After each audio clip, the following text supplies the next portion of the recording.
어떤 걸 궁금하신가요?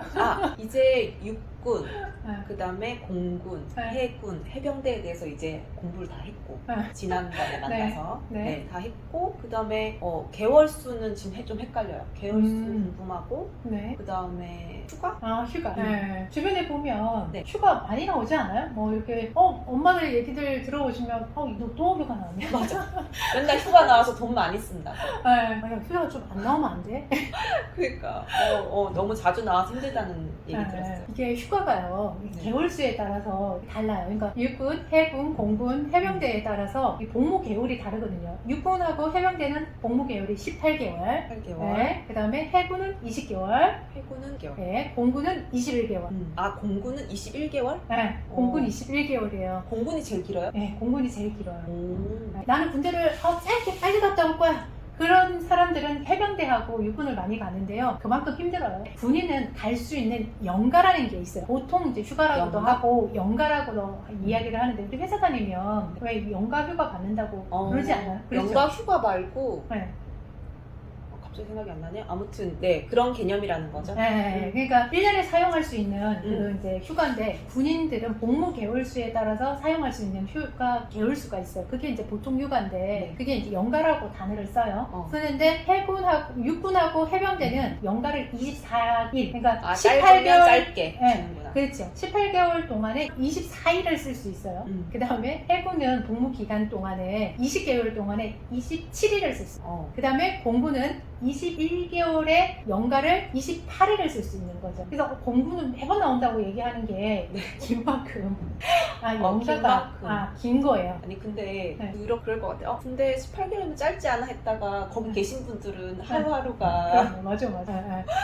되게 쉽지 않아요. 아이들이 보통 길게 보면, 느껴지죠. 길게 느껴져요. 그리고 그 휴가 하루 나오려고 엄청나게 많은 노력을 하고 있어요. 군대는 이 휴가 외에도 이제 기본적으로 휴가가 더 있어요. 종류가 좀 더 있는데 그게 이제 포상휴가, 위로휴가, 보상휴가, 청원휴가라는 게 또 별도로 있어요.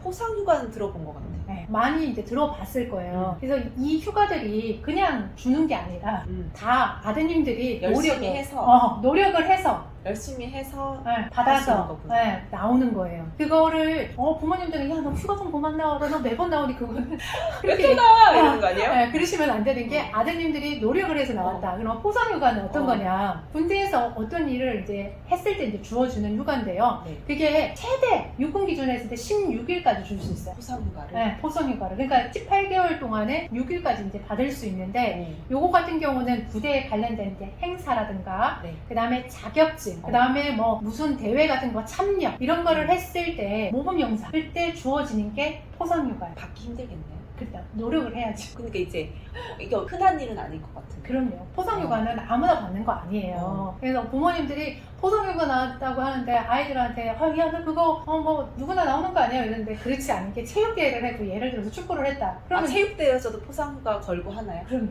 엄청 치열하겠네요. 치열하죠. 그래서 그 대회에서 1등을 한다든가 그렇게 해야 그게 포상휴가가 있기 때문에 아이들이 정말 목숨 걸고 해요. 축구를 잘하는 친구들 같은 경우는 축구해서 1등 하면 그렇죠. 그래서 본인이 그만큼 기여를 해서 노력을 했을 때 나올 수 있는 게 이제 포상휴가고요. 그 다음에 위로휴가라는 게 있어요. 위로휴가는 훈련이나 근무 같은 걸로 필요가 이제 있는 사람들한테 지급하는 휴가예요. 너무 많은 훈련으로 해서 이제 힘들었으면? 네, 맞아요. 그래서 이 이제 위로휴가 같은 경우는 야외 훈련을 갔는데 한 4박 5일씩 막 이렇게 해가지고 경계 근무나 이런 작전 같은 걸 했을 때 그럴 때 이제 주는 휴가가 위로휴가예요. 그리고 이제 보상휴가라는 게 있어요. 보상휴가하고 이제 위로휴가가 거의 비슷한 느낌을 받는데 약간 다른 게 보상휴가는요 GOP나 GP 같은데 체전방 있잖아요. 체전방. 거기에 경계 근무를 했을 때 지급하는 휴가. 그래서 약간 위험 부담금 같은 그렇죠. 그러니까 아무나 이거는 받을 수 없겠죠. GOP나 GP에 있는 위험을 감수하고 있기 때문에 주는. 보통 들어가면 6개월 정도 못 나와요. GP나 GOP 같은 경우는. 헐, 6개월? 그 정도로 이렇게 매달 이렇게 고생을 하고 그렇게 이제 하는데. 휴가를 한 번에 많이 나오죠. 그래서 이제 철수하면 그 다른 부대가 또 올라가겠죠. GP나 GOP 같은 경우는. 그래서 한꺼번에 이제 많이 이제 가는 편이에요. 그리고 이제 청원 휴가 같은 경우는 가족 이제 경조사, 그러니까 돌아가셨다든가 또 뭐 복지 차원에서 이제 내가 아프면 청원 휴가를 이제 낼 수 있는 거죠. 그래서 통상은 한 10일 정도로 처음에는 1차를 하고 그 다음에 나머지 부분에 대해서 이제 하는데 1년에 30일 사용할 수 있어요. 만약에 가족 중에 누군가 돌아가셨을 때는 한 며칠? 그러니까 그게 다 이제 다르나요? 대상이 누구냐에 따라서 달라요. 네, 형제냐 부모님이냐에 따라서 다 부모님이 달라요. 훨씬 더 길겠네요. 그렇죠. 형제보다는 부모님이 더 길고 그러니까 이게 다 거기에 맞게끔 그게 정해져요. 그래서 휴가는 그냥 나오는 게 아니라 나름대로 이유가 있다. 노력을 한 부분에 대해서 호상 휴가를 받았으면 대단한 거다. 대단한 거죠. 그래서 아드님들이 휴가 나왔는데 또 나왔어? 이렇게 얘기하시면 안 된다는 안 거. 된다는 거. 진짜. 그래서 제가 이 휴가를 왜 준비를 했냐면요. 많은 분들이 휴가가 궁금하다는 얘기를 하셨어요. 왜 직장인들도 1년 달력 처음 받으면 휴가부터 체크하잖아요. 맞아요. 똑같겠죠.